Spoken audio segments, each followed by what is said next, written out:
шинжилгээ ухааны яамны Үзэгчдийг телевиз зочны ярилцлагын цагаар үргэлжилж байна. Үзэгчдээ хүнд оройн дөрвья ингээд ийг л үзэн хөтөлбөр зочны цаг. Онгийн төргийн үзэгчтэй хөтөлбөр зочны зарим төлөвлөгчтэй яг одоо манай студ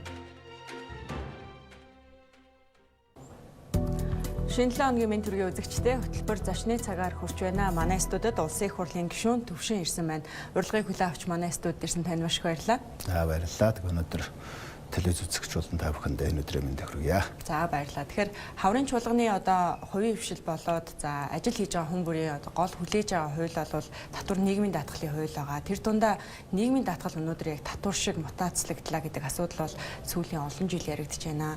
За 2023 онд улсын их хурлаас нийгмийн даатгалын багц хуулинд тодорхой өөрчлөлт орсон боловч зарим нэг зүйл заалт дээр бол эрх зүйн шинжилэл биш ухралт боллоо гэдэг шүүмжлэлийг бас одоо өнгөрсөн хугацаанд хуулийн хэрэгжилтээс бас дүгнж болохоор байна шүү дээ. Тэгэхээр таны хувьд бол нийгмийн даатгалын ерөнхий хуульд нэмэлт өөрчлөлт оруулах хуулийн төслийг бол санаачилсан хүний хувьд удахгүй бас хуулийн төсөл өргөн барих гэж байна. Тэгэхээр энэ хуулийн үзэл баримтлаас соёлын ярилцлага эхлэе гэж бодож байна. За тэгэхээр ер нь нийгмийн даатгалын хууль энэ одоо шинжилсэн найруулга ингээд төлөвлөлөд бэлдээд явж байна. Хэлэлцүүлгүүдээ энэ 7 хоногоос эхэлж байгаа. Тэгэхээр яг нийгмийн даатгал ер нь юу болчихвоо гэхээр хуучин ер нь олон улсад ч байдаг дандаа хөдөлмөрийн харилцаанаас нийгмийн даатгалыг авдаг байсан. 2008 онд анхудаа манайх одоо хэлэлцэж байхдаа ер нь бол тухайн үед одоо нөгөө гэрийн үйлчлэгч нөгөө гэрэт малчин хоёр их олон болчлоо. Энэ салбар маш их хөгжиж байна. Энэ салбарыг нийгмийн даатгалд хамруулж одоо нийгмийн хамгаалалд хамруулах зүйтэй маа гэсэн юм анхны санаа гараад нийгмийн даатгалын хуулийг хэлэлцсэн. Хэлэлцээд батлахдаа яг тэр хоёр гэж заагаагүй иргэний хуулийн гэрээнүүдийг хамруулахаар ингээд заасан. За ингээд одоо нэг ёсондоо бол нийгмийн даатгалыг одоо хөдөлмөрийн харилцааны хөдөлмөрийн хуулиар зохицуулж байгаа хөдөлмөрийн харилцаанаас авч болно. Иргэний хуулийн харилцаанаас анхудаа авах юм үе таалга нэгдсэн. За тэгж явж байгаа 23 он буюу 24 оны 1 сарын 1-ээс хэрэгжиж байгаа хуулиар ерөөсөө л бүх төрлийн одоо хувь иргэний харилцаа болгоноос ер нь нийгмийн даатгал авах ийм агуулгаар орцсон. За энэ өөрөө их том эдийн засгийн их том үр дагавартай юм. Өөрөөр хэлбэл одоо Монгол улсын үндсэн хууль зөрчигдөж байгаа. Иргэн хувь хүн бол өөрөө хуулийн этгээд байна гэдэг үндсэн хуулинд заасан. Тэгээ хуулийн этгээд гэдэг энэ зарчмаараа явахгүйгээр бизнес эрхэлж байгаа иргэн болгоно нийгмийн даатгал төлөх болчихж байгаа. Энэ өөрөө маш олон одоо их ажилгүйдлийг бий болгож байна. Сайн тал нь бол нийгмийн даатгалын сан өсөж байгаа. Гэвч нөгөө эсрэг талдаа их олон хүмүүсийг ажлын байргуу болгох, олон одоо далд эдийн засгийг бий болгох, нөгөө жинхэнэ нийгмийн даатгал чи өөрөө хөдөлмөрийн харилцаанаас биш, бусад бүх хувь иргэнтэй холбогдсон бизнесийн харилцаанаас авч хулжихлоор одоо нийгмийн даатгалын дарамт нь өөрөө татварынхаас асар өндөр болчихж байгаа. Шалтгаан нь энэ нэгдүгээрт орлогоос авдаг. Хоёрдугаарт нөгөө харилцаж байгаа байгууллага нь бас дахиад төлдөг. Тэгэхээр энийг л одоо зохицуулахын тулд олон улсад байдаг жишг, ер нь манайд бас байсан жишг хөдөлмөрийн харилцаанаас нийгмийн даатгалаа бол авдгаараа авах ёстой. Авж иж одоо энэ нийгмийн одоо асуудлуудаа шийднэ. Иргэний хуулиар зохицуулж байгаа суурь харилцаа буюу тэр бизнесийн шин чанартай бусдаар гүйцэтгэх ажил, хөлсөөр ажиллах гэрээнээс нийгмийн даатгалыг авдаггүй болгоё. Энэ ч одоо нэг талаас байсан зүйл, хоёр дахь талаас энэ ажилгүйдлийг нэмэгдүүлж байгаа, ер нь жинхэнэ нөгөө бизнес эрхлэгчдэд дарамт болж байгаа энэ заалтыг л ер нь авъя гэсэн ийм гол үндсэн санаа байна. Яг энэ заалттай холбоотойгоор одоо нийгмийн даатгалын одоо яам болон нийгмийн даатгалын ерөнхий газраас бас тодруулж байсан л та. Тэгэхээр тэдний өгж байгаа мэдээллээр бол 2024 оны байдлаар яг энэ заалттай холбоотой 3700 орчим аж ахуй нэгж 45 орчим тэрбум төгрөгийн л шимтгэл төлж байгаа. Тэгэхээр энэ бол нийгмийн даатгалын сангийн одоо нийт орлого зарлагтай харьцуулахад бол бага мөнгө юм аа. Тэгэхээр энэ чинь нийтэд тийм хамааралтай асуудал биш гэдэг нэг юм тайлбарыг бод хийгээд байна л да. Тэгэхээр энэ хуулийн үйлчлэл ер нь өнөөдөр ямар байдлаар хүрч байна гэж таны хувьд харж байна. Нөгөө талаар бас хувь хүнтэй байгуулахгүй байх хандлага бас аж ахуй нэгжүүдийн нэлээд газар авч байгаа юм шиг байна. Тий. Тэгэхээр ер нь яг нь чөлөөт хөдөлмөр эрхлэлд biz иргэдийн бизнес эрхлэх боломж, хуваарь хөдөлмөр эрхлэхийн боломжийг нь бид нар нэгдүгээр тангаж өгөх ёстой. Нөгөө төгөр 45 ч биш, бүр 38 тэрбум төгрөгийн л асуудал. Энэ бол одоо тийм том дүн бол биш нүнэн. Тэгэхдээ нөгөө хуваарь бизнес эрхэлж байгаа хүмүүст маш том дарамт болчихж байгаа. Хэрвээ энийг одоо бид нар хөдөлмөрийн харилцаанаас нийгмийн даатгал авахгүй гэх юм бол иргэдийн орлого бодтойгоор өсөх боломжтой болчихж байгаа. Нөгөө нийгмийн даатгалын том санд бол ерөөсөө бараг нөлөөлөл байхгүй. Энэ гурван заалт, гурван үндсэн үзүүлбэр баримтлах гуруулаа нийлээд 0.14% нь нөлөөлөлтэй. 0.14%. Тэгэхээр энэ бол нөлөөлөх тооны хувьд бол маш бага. Харин иргэдэд бизнес эрхлэх боломж олгох, аж ахуй нэгжүүдэд одоо маш том юм нээлттэй дэм залтуулах зүйл байгаа. Тий. Өөрөөр хэлбэл энээсээ болоод аж ахуй нэгжчин дээр илүү төлжсэн нийгмийн даатгалаараа илүү олон хүнийг цалинжуулах, үр ашигтай болгох, татвараа нэмэгдүүлэх боломжтой. Хүн амын орлогын албан дотор бас асар ихээр нэмэгдэх боломжтой. Далд байж байгаа харилцаанууд гараад ирнэ. Тухайлбал тэр гэрийн үйлчлэгч тухайн үед 2008 онд маш ихээр өсөжсэн гэж байна. Одоо энэ нийгмийн даатгалын хуулиар байхгүй болцсон. Тэгэхээр буцаагаад одоо орлогын албан дотороо төлөөд одоо хөлсөөр ажиллах гэрээ болон энэ төрлийн бизнесүүд цэцэглэж эхэлж их олон иргэн ажлын байртай болох боломжтой. Нийгмийн эдийн засгийн маш том үр дагавартай. Яг нь ер нь бол энэ хуулийнхаа үр дагаврыг томьёолохын тулд би ингээд тус бүр дээр нь гаргасан. За жишээлбэл одоо саяын таны асуусан нөлөөлөл юу байна вэ гэж. Тэгэхээр нийт төсвийн орлого болон 0.14%-ийн нөлөө үзүүлнэ. 43 тэрбум төгрөгийн одоо хураамж орж ирж байгаа энэ залтаас болж тэгэхээр ажилгүйдлийн төвшин бол одоо буурна гэж бидний тооцоогоор бол одоо ажилгүйдлийн төвшин энгийн өсөлтөөр 5.1 байгаа бол энэ нөлөөлөл орж ирснээр 504 буюу 0.6%-аар ажилгүйдэл буурах буюу одоо нийгэм эдийн засагт маш сайн нөлөө гарна. Энийг дагаад нөгөө татврын орлого өснө гэсэн үг. За шинээр орох ажлын байрыг бол хамгийн багадаа 875 ажлын байр нэмэгдэнэ гэж үзэж байгаа. Хөдөлмөр эрхлэлтийн төвшин буюу одоо ажил эрхлэлтийн төвшин 0.16%-аар нэмэгдэнэ. Өнөөдөр ялангуяа одоо энэ нөгөө сүүлийн үед иргэд хуваарь бизнес эрхлэх их чиг хандлагатай болцсон. Тэр хуваарь бизнес эрхлэх чиг хандлагатай болсных нь орлогоос нь нийгмийн даатгал авчих нь бол өөрөө одоо ямар ч бизнес босхгүй байх ийм магадлалтай болчихж байгаа учраас энэ ажил эрхлэлтийн төвшин нэмэгдэнэ. Нөгөө бодиттой цалингийн төвшин бол нэмэгдэнэ. Нэг өсөндөө бол 106 төгрөгөөр дундаж цалин бол өснө гэсэн ийм эдийн засгийн тооцоо гарцсан байж байгаа. Нэг талдаа хуваарь бизнес эрхлэгч, нөгөө талд алид олгогч гэдэг хоёр төвшөнд бол энэ хуулийн нөлөөлөл одоо нөлөөлж шүү дээ. Тэгэхээр ажил олгогч талдаа нөлөөллийг та яаж харж байна? Мэдээж нэг ажил үйлчилгээ гүйцэтгүүлэхдээ тэр хүнд одоо гэрээний дүнгээр мөнгө өгчөөд нэмээд тэр гэрээний дүнд одоо дүүцэх хэмжээний нийгмийн даатгалыг давхар одоо нэг удаагийн ажил үйлчилгээнд дээр өгöd байгаа шүү дээ. Тэгэхээр ажил олгогч талдаа ирэх үр нөлөөг та юу гэж харж байна? Ажил олгогч талд бол үр ашиг бол нэгдүгürt нэмэгдэнэ. Илүү одоо тэр гэрээ байгуулснаасаа одоо татвараа суутгаад авчдаг байсан бол одоо нийгмийн даатгал суутгаад татвар суутгаад буцаагаад байгууллагаас нь нэмээд 10% төлж байгаа шүү дээ. Тэгэхээр энэ зардал хэмнэгдэх учраас ажил олгогчид илүү хүмүүстэй харилцах хандлага нэмэгдэнэ. Ашиг орлого нэмэгдэнэ, татварын суурь бааз нэмэгдэнэ. Нөгөө талаасаа бүтээмж нэмэгдэх учраас илүү ажлын байрыг бий болгох талтай.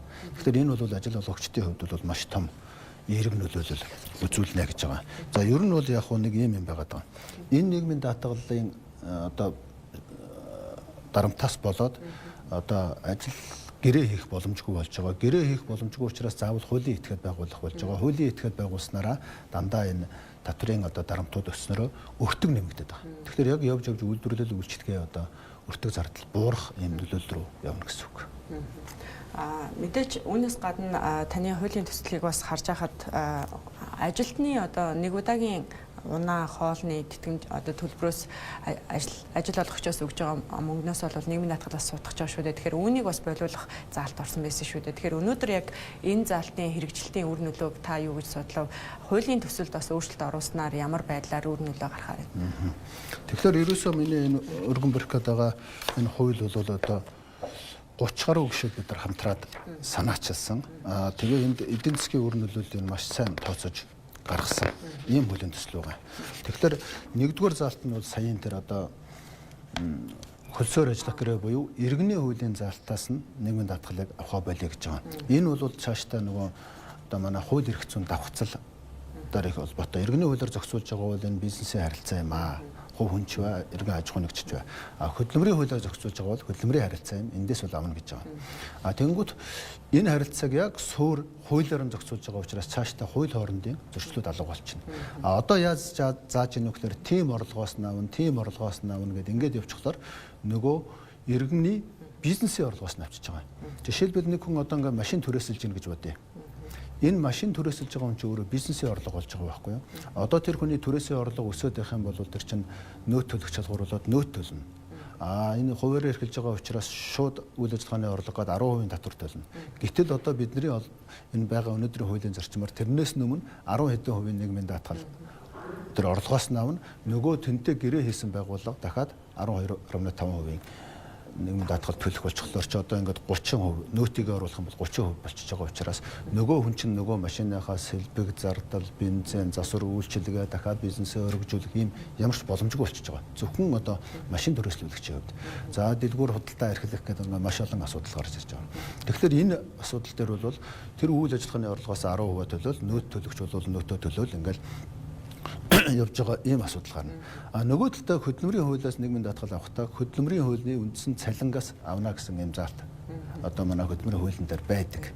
Тэгэхээр нөгөө төлш, унаа, хоолны хөнгөлт гэдэг чинь хөдөлмөрийн хуулины үндсэн цалин дотор ордоггүй гэсэн бас заалт байдаг. Гэтэл бид нар дахиад тэрийг оруулаад тооцдог ийм жишгтэй болсон. Тэгэхээр ерөөсөө юунаас авах уу гэдгийг хуулиар нь ингээд заагаад өгч байгаараа маш цэгцтэй болж байна гэсэн үг.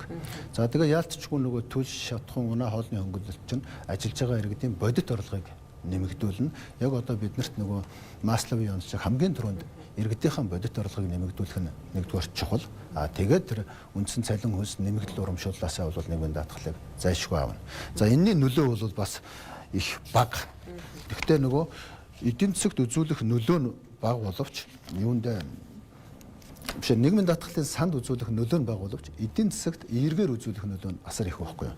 Тухайлбал одоо энийг туснараа ажилгүйдийн төвшин дахиад 0.16%-аар буурна. Шинээр 2326 ажлын байр бий болох боломжтой.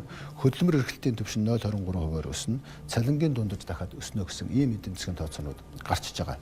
Тэгэхээр нэг ясандаа энэ гурван заалт нийгмийн даатгалын санг тодорхой том дүнгээр ингэж хөдлөхгүй боловч ажил эрхлэлтийг нэмэгдүүлэх одоо манай Монгол улс үүсэж байгаа нөгөө хөдөлмөр эрхлэлт олон жижиг үйлчилгээ өртөг зардал багасгах гэдэг энэ асуудлуудыг шийдэж байгаа. За үүнээс гадна мэдээж инфляц бол сүүлийн цар тахлаас хойш бол толгойн өвчин болоод байгаа. Үнийн өсөлтийг одоо дагаж тодорхой хэмжээнд цалин өсөө нэмэгдүүлэх шаардлага бол төрийн болоод хувийн хвшил аль алинд нь үсээд за цалинг бол үе шатаа нэмэгдүүлж байна. Гэхдээ цалин нэмэгдэхээр татвар нийгмийн даатгал нэмэгддэг учраас аж ахуйн нэгжүүдийн хувьд бол улам дарамт бол нэмэгдэж байгаа. Тэгэхээр таны хуулийн төсөл дээр бас нэг орсон заалт нь бол одоо энэ ажил олгогчийн төлж байгаа цалинд ногдох нийгмийн даатгалын одоо дээд хэмжээг тогтооё гэдэг нэг заалт байсан шүү дээ. Тэгэхээр энэ нь ер нь одоо яг тодорхой лимит байхгүй байгаа нь аж олгогчдод яаж тусч байна? Ажилтнанд бол тодорхой лимит бол байгаад ажил олгогчид байхгүй ийм бас зөрүү байх шиг байна. Тэгэхээр нөгөө тэтгэврчийн өөрөө дээд хязгаартай шүү дээ. Одоо манай дунджаар бол 3.7 сард 3.7 сая төгрөгнөл хамгийн дээдлэн тэтгэвртэй. Доотлол нь бол 400-500 мянга бол явчихж байгаа. Тэгэхээр энэ тэтгэврийн дээд хэмжээ юунаас болж зогсдог вэ гэхээр иргэн нөгөө ажиллагч хүн цалингаасаа дээд хэмжээний нийгмийн даатгал төлнө. Тэр нь одоо тэтгэврийн дээд хэмжээг зааж байгаа гэсэн үг. Тэгэхээр байгууллагын бас одоо яг адилхан хөдөлмөрийн хөлсийг 11 улснаас дээд хэмжээнээс нь ингээд нийгмийн даатгал төлдөг хэсгийг хязгаарлаад өгчөөр байгууллагын үр ашиг дээшлэн энэ мөнгөөрөө буцаагаад олон хүн цалинжуулах. Эргээд нийгмийн даатгалын сан нэмэгдэх боломж бүрдэж байгаа. Цалингаа нэмэх боломж бүрдэж байгаа. Иргэдийн орлого одоо нэмэгдэх ийм боломж бүрдэж байгаа. Нөгөө талдаа бид нар тэтгэврийг нэмэх зайлшгүй шаардлагатай байгаа. Тэгэнгүүт энэ өөрөө нийгмийн даатгалын том нөлөө үзүүлэхгүй боловч ажлын байр бий болоод ажлын байр бий болсноор хүн амын орлогын албан татвараараа одоо нөгөө төсвийн орлого нь өсөө явчихна.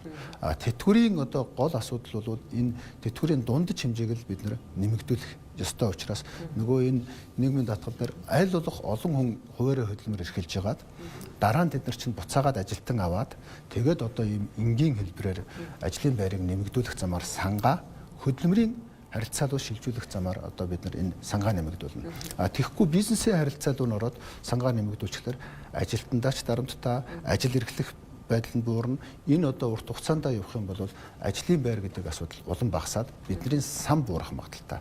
Тэгэхээр ерөөсөө бид нар маш энгийн болгоч нь хөдөлмөрийн харилцаа насаа нийгмийн даатгал авдаг болъё. Энэнгүүсээ тэтгэвэр тэтгэмж нэмэгдүүлэх боломжтой. Хэрвээ эндээсээ бид нар урт хугацаанаас иргэн хүнийхээ бизнесээс нийгмийн даатгал аваа явуучвал бүх орлого зардал өртөг өсөөд цаашдаа бизнес өмгдөд ажлын байр багасаад ирчихлээр нөгөө тэтгэвэр тэтгэмж чинь буурах эрсдэлтэй болчихж байгаа. Би энэ удаадаа бол яг энэ орлого тал дээр том нөлөөгүй энэ гурван мөртлөө бизнесийг ажлын байрыг нэмэгдүүлэх энэ гурван залтыг хүндсэн. Энэний дараа одоо хөтөлбөр нийгмийн хамгаалалтаа бас хамтарч маш их том судалгаа хийж энэ тэтгэврийн дундаж тэтгэврийг нэмэгдүүлэх бодлого дээр бол бас ажиллахын төлөвлөгөөтэй ажиллаж байгаа. Хуулийн төсөл хэдийгээр ороогүй ч гэсэн яг аж ахуйн нэгжүүдийн хувьд тавьдаг нэг асуудал байдаг шүү дээ. Хувь хэмжээг одоо бууруулаач гэд. Одоо бол хуулиар бол ажил олгогчийн зүгээс нэг 10.5-аас 12.5%-аар бол нийгмийн даатгалын шимтгэл бол төлж байгаа. Тэгэхээр ажил олгогчийн төлж байгаа нийгмийн даатгалын хувь хэмжээг ер нь бууруулах хэр боломжтой вэ? Одоогийн энэ түвшнийг та хэр өндөр гэж харж байна? Бид нар хоёр юмны балансыг барих хэрэгтэй. Нэг талдаа тэтгэр тэтгэмж сангуудаа огт бууруулахгүй өсгөх бодлого барих хэрэгтэй. Нөгөө талдаа бизнесийн орон зайг нэмэгдүүлэх, иргэдэд ажилтаа орлоготой болгох, төсвийнхаа орлогыг нэмэгдүүлэх бодлого барих хэрэгтэй. Энэ хоёрын тэнцвэр нь юу вэ гэдэг нөхлөөр яг сая энэ иргэний хуулиар заасан бизнес эрхэлж байгаа хүмүүсээс орлогоос нь нийгмийн даатгалаа авахаа болий. Хөдөлмөрийн гэрээний одоо заасан гэрээнээс нийгмийн даатгалыг авъя, байгуулагч төлөг, иргэнж төлөх ёстой. Энэ байгууллага төлөлтийн энэ хувь өндөр дүнгуудыг олон улстай зэрэгцүүлэхэд тийм өндөр биш. Тийм учраас хувь хэмжээг би ерөөсө хөндөхгүй байгаа. Харин энэ хувь хэмжээг хөндөсний оронд зарлах талаа буюу тэтгэр тэтгэмжийг нэмэгдүүлэх, илүү олон жил доктортой ажилласан, илүү олон жил одоо тууштай ажилласан хүмүүсийнхаа дундаж тэтгэврийг нэмэгдүүлэх. Тэр сүүлд нөгөө нөхөн төлөөд байгаа зүйлүүдийг дахиж одоо үр ашигт тооцоо хийх хэрэгтэй. Ер нь тэтгэврийн зарлагын асуудлыг харахаар бид нар ямар хүмүүсийн тэтгэврийг илүү нэмэгдүүлэх бодлого өрөх вэ гэхээр олон жил тууштай хөдөлмөрлсөн хүмүүсийнх нь тэтгэврийг нэмэх ёстой. Тэдний их бага мөнгө төлсөн дараагийн асуудал. Тэгэхгүй болохоор одоо сүүлийнхаа хэдэн жил одоо нөхөн төлбөрийг их хэмжээгээр төлөөд их өндөр тэтгэвэр тогтоологчдөг. Тэгээд маш олон жилээр аваа явчихлаар ямар одоо субъектүүд нийгмийн даатгалын сангаас авах этгээдүүд одоо алдагдaltaй байна. Ямар нь олон жил ажиллаж байгаа мөртлөө одоо тэтгэврийг нэмэгдүүлэх боломжтой байна гэдэг энэ тооцоо судалгаан дээр ажиллаж байгаа. Энэ гурван заалт бол бизнес эрхлэгчдэд маш ээлтэй боловч энэ санг төлөөлөн томоор бууруулахгүй эсвэргээрээ харин хүн амын орлогын албан дотор бизнес идэвхжлийг нэмэгдүүлнэ. Дээрээс нь одоо нөгөө бид нар чинь хөдөлмөрийн хүчний нөөцний дутагдалд орлоо гэж байна. Монгол улс ч өөрөө эдийн засгийн хувьд юм зогсонгүй байдал руу бас орох магадлал эрсдэлтэй байна. Гадаад дотоод худалдаа ингээд одоо бас геополитикийн нөлөөллөөс болоод гацчих магадaltaй байхад дотоод эдийн засгийн идэвхжлээ нэмэгдүүлэхийн тулд хуваарь бизнес эрхлэгчид аж ахуйн нэгжүүдийнхээ одоо нэмэгдэл дарамтыг жоохон багасгах замаар тэднэрийгээ идэвхжүүлснээр энэ эдийн засгийн эргэлтийг сайжруулна гэж үзэж байгаа. Нийгмийн даатгалын багц хуулийг шинжилгээд бас нэг орхигдуулаад одоо бас нэг хизээ хийгдэх бол гэсэн хүлээлттэй байгаа нэг зүйл бол хувийн нэмэлт тэтгэврийн сангийн хууль байгаа шүү дээ. Тэгэхээр энэ тэтгэвэр Монгол улс байгаа юм бол одоо ажилласан ажиллаагүй жоохон өндөр наснд хүрсэн хүмүүс тэтгэвэр авах эрхтэй. Энийг бол одоо суур тэтгэврийн нэгдүгээр англи.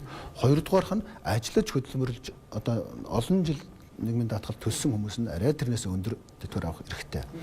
Бүр их өндөр тэтгэвэр авж байгаа хүмүүс нь тэр тодорхой төвшнөөс дээшээгээ одоо нэрийн дансаар авах хэрэгтэй. Түүнээс биш иргэн болгон нэрийн дансаар авчих юм бол одоо энэ ахмадууд чи яах болж байна. Тэгэхээр одоо энэ ахмадууд чинь өөрөө 20-с 30-40 жил ажиллаад ирсэн. Тэр санд хэдийгээр бодтойгоор мөнгө оруулаагүй ч гэсэн тэр ажиллаж хөдөлмөрлж исэн үр дүнгийнхаа Монгол улсынхаа иргэнийхээ тэтгэвэр авах эрхтэй. Тийм учраас тэтгэвэр ер нь бол 3 үе шаттай олон улсад байдаг. Эхнийх нь бол жишээлбэл 4 сая төгрөгийн хүртэл бүгдээрээ нийгмийн даатгалаа төлөөд явъя. Тэгээд тэрнээс усад бүгдээрээ адилхан тэтгэвртэй бай гэж байгаа. Одоо за төлөөгүй бүх хүмүүс арай бага халамжийн тэтгэвртэй, төлөөд явж исэн хүмүүс дунджаар одоо нэг 3.5 ч юм уу 2 сая төгрөгийн тэтгэвртэй болчвол монголчууд бол сайхан болчих шүү дээ. 4-өөс 8 саяын хооронд нийгмийн даатгал төлж байгаа хүмүүс тэрийг л нэрийн дансаар авна. Энэ бол нэрийн дасны заалт. 8 саяас дээш үнэхээр өөрөө өндөр орлоготой нийгмийн даатгал төлөөдөө тэрийг хувийн одоо тэтгэврийн сангаар авч болно гэж. Ингэж ч нөгөө нийгмийн үүрэг нь явна. Түүнээс би одоо залуудаа эд ажиллаж байгаа үедээ хоримтлоос нийгэм даатгалын мөнгө би өөрөө бүгдийг авна гэвэл нөгөө нийгмийн шин чанар байхгүй болчих шүү дээ. Тийм учраас дорж дундаггүй өнөөдөр арай бага цалинтай байж исэн ч хин нэгэн хүн тэрнээс өндөр цалинтай байвал дундчлаад бид дөрвөлээ ижлэгэн тэтгэвртэй байх ёстой. Энэ нь өөрөө нийгмийн даатгалын буюу нийгмийн гэдэг одоо гол үгнийх нь философи байгаад байгаа. Одоо ямар хандлагууд яваад байна вэ гэхээр төлсөн мөнгө авъя л гэдэг. Тэгэхээр эн чинь өөрөө нийгмийн даатгалын сангийн философи алдагдана. Залуудаа ажиллачаад бүхээр аваад авах юм бол нөгөө ажиллах боломжгүй өндөр настай болсон хүмүүс одоо яах юм. Тэгэхээр Монгол улс нийгмээрээ зөв одоо нийгмийн даатгалын тогтолцоо хийхэд тулд энэ хувийн тэтгэврийн даатгалын тогтолцоо чинь тодорхой төвшнөөс дээш дүнд хэрэгжих боломжтой. Тодорхой түвшнөөс доош зарлагыг шудраг хуваарлах. Ялангуяа олон жил ажилласан ахмадуудад илүү өндөр амьдрах боломжийг хангах хэрэгтэй. Тэр нөгөө нийгмийн даатгалын индексжүүлэлт гэж яриад байдаг шүү дээ. Гэтэл эн чинь нөгөө инфляци өгдөөд байдаг. Нөгөө урд нь тогтоолгосон хүмүүсийн амжиргааны нийгмийн тэтгэр нь хүрхээ байчаад эхэлж байгаа. Тэгэхээр ерөөсөө индексж биш. Ерөөсөө л яг энэ цаг үед тогтоож байгаа тэгш тэтгэрээрээ л бүгдээрээ адилхан авах ёстой гэдэг энэ зарчмыг хөдөлж байгаа. Гэхдээ энийг бол маш том актуар тооцоо судалгаа хийж нийгмийн хамгаалалт хөтөлбөрийн яамтайгаа хамтарч ажиллаж байгаа учраас энэ удаа бол зарлагыг хөндөөгүй. Нийгмийн даатгалын сангийн орлого зарлага бол жилээс жилд бол хурцтай өсөж байгаа. Тэгээ тодорхой хууль эрх зүйн зохицуулалтын хүрээнд хийсэн өөрчлөлт за мөн одоо ажлын байр нэмэгдэх гэх тодорхой тооцоо судалгаан дээр бол сангийн орлого зарлагыг бол нэмэгдүүлж байгаа. Тэгэхээр гэхдээ нөгөө талд сангийн менежмент тогтолцоо одоо дутмаг байгаагаас үнгөөдүүлэх за тэр сангийн мөнгийг одоо алдах, эргүүлж авах тал дээр одоо хүртэл ингээ маш олон асуудал бол байдаг. Тэгэхээр нийгмийн даатгалын сан дээр үүсэж байгаа асуудлыг одоо зэгцлэх боломжийг та юу гэж хардаг вэ? За нийгмийн даатгалын сан чинь өөрөө 5 сангаас хуваагдаж байгаа шүү дээ. Энэ дотороос хамгийн одоо сонирхолтой урт хугацааны одоо менежмент шаардлагатай сан бол тэтгэр. Тэгэхээр сая тэтгэврийн 3 тогтолцоо ярьчлаа шүү дээ. Ямар ч байсан бүгд тэтгэр авах ёстой, олон жил ажилласан өндөр хэмжээний тэтгэр авах ёстой. Тэгээд тэрнээс дээш хүмүүс нь бүгд жигддүү авч жагаад хоёр дахь шатных нь бол юу лугаа явах уу гэхээр хувийн тэтгэврийн сан руугаа явж бас болно, нэрийн данс руугаа явж болно. За тэгвэл эрүүл мэндийн даатгалын сан онцлог дээр энэ бол нөгөө жил жилдээ хаагддаг сан байхгүй юу? Нэг жилдээ хураалаа, тухайн жилдээ үйлчлэгээгээ авлаа юм. Тэгээ судалгаагаар хийж байгаа. Эрүүл мэндийн даатгалын сан хамгийн их цуглуулж байгаа ажилтан хүн хамгийн үйлчлэгээ авдаггүй. Эсвэргээр хамгийн нийгмийн даатгал төлдөггүй, эрүүл мэндийн даатгал төлдөггүй субъектууд хамгийн их үйлчлүүлдэг. Тэгэхээр энэ сан хэнд үйлчлэх вэ гэдэг тодорхой халамжийн чиглэл байж болно. Нийгмийн даатгалын сангийн мөнгө өөрөө нийгмийн даатгалын санг бүрдүүлэгч этгээдүүдийн одоо тэр ирээдүйн эрсдлийг хамгаалах зорилгоор зарцуулагдах ёстой болохоос биш одоо төрийн үндсэн чиг үүргэлөө бас явж болохгүй. Тийм учраас энэ сангийн мөнгө, сангийн менежментийн талаар бид нэр цэг судалгаа явуулах ёстой. Энэ дээр бас дахиад одоо яамтайгаа хамтраад цаашдаа бодлогын түвшинд ажиллана гэж бодож байгаа. За мэдээлэл өгсөн танд маш их баярлалаа. За үзэгч та бүхэнд удахгүй улсын их хурлд өргөн барих гэж байгаа нийгмийн даатгалын ерөнхий хуульд нэмэлт өөрчлөлт оруулах тухай хуулийн төсөлд юу ямар агуулга дээр шинжилэл хийхээр зорж байгаа талаарх мэдээллийг хуулийн төслийг санаачлагч улсын их хурлын гишүүн төвшин мэдээллийг хүргэлээ. Ярьцлагын урилгыг авч манай студид ирж мэдээлэл өгсөн танд маш их баярлалаа. За баярлалаа. Тэгээ энэ хуулийг бас хамтран санаачилж байгаа 30 гаруй гишүүд байгаа. Тэгээ тэр бүхэд гишүүдтэй ч гэсэн бас их баярлаж талархаж байна. Бидний энэ хуулийн төсөл одоо цаашаа ингээд өнөөдрөөс танилцуулгууд нь яваад утгагүй эх 7 хоногийн нэгдгээс өргөн барихаар төлөвлөж байгаа. За баярлалаа. Өдрөө сайхан өнгөрүүлээрэй. За баярлалаа танд. Ярьцлагатай хамт байсан үзэгч та бүхэнд баярлалаа.